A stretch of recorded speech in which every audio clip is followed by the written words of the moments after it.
नमस्ते दोस्तों। आज हम रॉबर्ट ब्राउनिंग की famous dramatic monologue Andrea Del Sarto को आसान भाषा में समझेंगे। इस पोएम में स्पीकर है एंड्रिया डेल सार्टो, जो रेनेसांस पीरियड में इटली का एक बहुत बड़ा पेंटर था। उसे द फॉल्टलेस पेंटर कहा जाता था क्योंकि उसकी पेंटिंग में कोई टेक्निकल भूल नहीं होती थी। लेकिन इसके बाद भी वो लियोनार्डो दा विंची, राफाएल और माइकल एंजेलो जितना महान आर्टिस्ट नहीं बन पाया। इसका जवाब इस पोएम में आगे जाके मिलेगा। शुरू में होता क्या है, सोचो। एक शाम का वक्त है। इटाली के एक छोटे से घर में एक मशहूर पेंटर एंड्रिया डेल सार्टो अपनी वाइफ ल्यूक्रेजिया के साथ बैठा है। बाहर सूरज ढल रहा है, आसमान धीरे धीरे काला हो रहा है, लेकिन इस घर के अंदर एंड्रिया का दिल में एक और ही अंधेरा है। वो अपनी वाइफ से कहता है, प्लीज़ आज झगड़ा मत करो, सिर्फ आधा घंटा मेरे पास बैठ जाओ। तुम्हारा हाथ मेरे हाथ में रहेगा तो कल मैं और अच्छा काम कर पाऊंगा। लेकिन ल्यूक्रेजिया का ध्यान एंड्रियो पर नहीं है, उसे सिर्फ पैसे की फिक्र है। ल्यूक्रेजिया बार बार एंड्रियो से पैसे मांगती है ताकि अपने कजिन के गैम्बलिंग डेट्स चुका सके। ल्यूक्रेजिया का एक कजिन था, लेकिन ज़्यादातर क्रिटिक्स का मानना है कि वो असल में उसका लवर था। एंड्रिया सब कुछ जानता हुए भी चुप रहता था क्योंकि वो ल्यूक्रेजिया से बेहद प्यार करता था, पर उसकी वाइफ उससे प्यार नहीं करती थी। एंड्रिया उसे देखता है और सोचता है, कितनी खूबसूरत है ये। इसके चेहरे को तो मैं बिना किसी मेहनत से पेंट कर सकता हूँ। फिर एंड्रिया अपने जिंदगी के बारे में सोचने लगता है। वो कहता है, हाँ मेरी पेंटिंग परफेक्ट है, लेकिन लोग फिर भी राफाएल और माइकल एंजेलो और लियोनार्डो दा विंची को मुझसे बड़ा आर्टिस्ट मानते हैं। क्यों?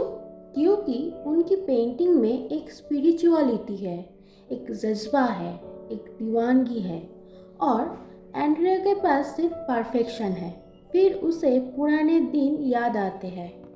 एक समय था, वो फ्रांस के राजा किंग फ्रांसिस के लिए काम करता था। राजा उसे बहुत प्यार करता था।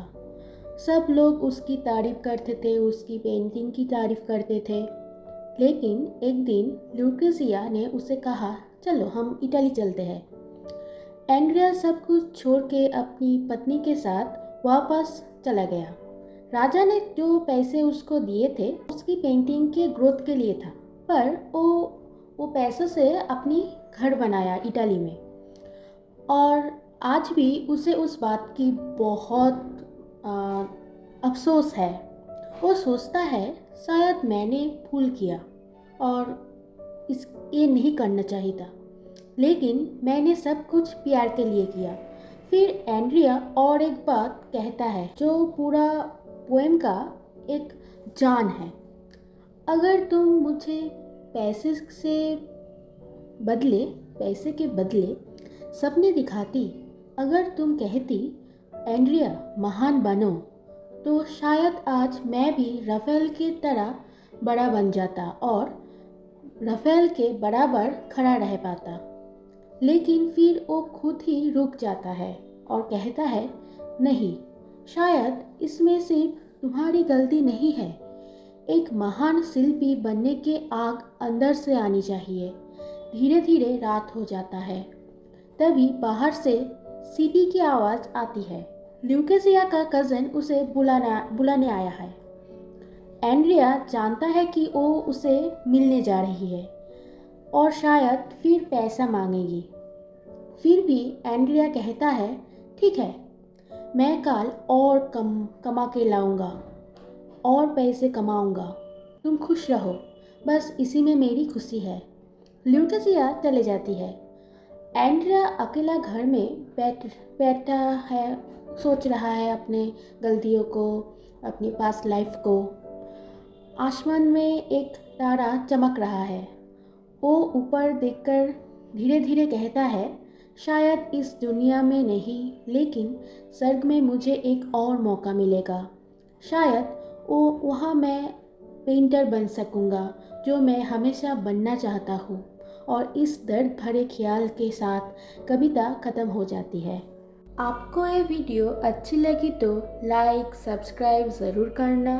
कमेंट में आपको नेक्स्ट कौन सी वीडियो चाहिए ये ज़रूर बताना।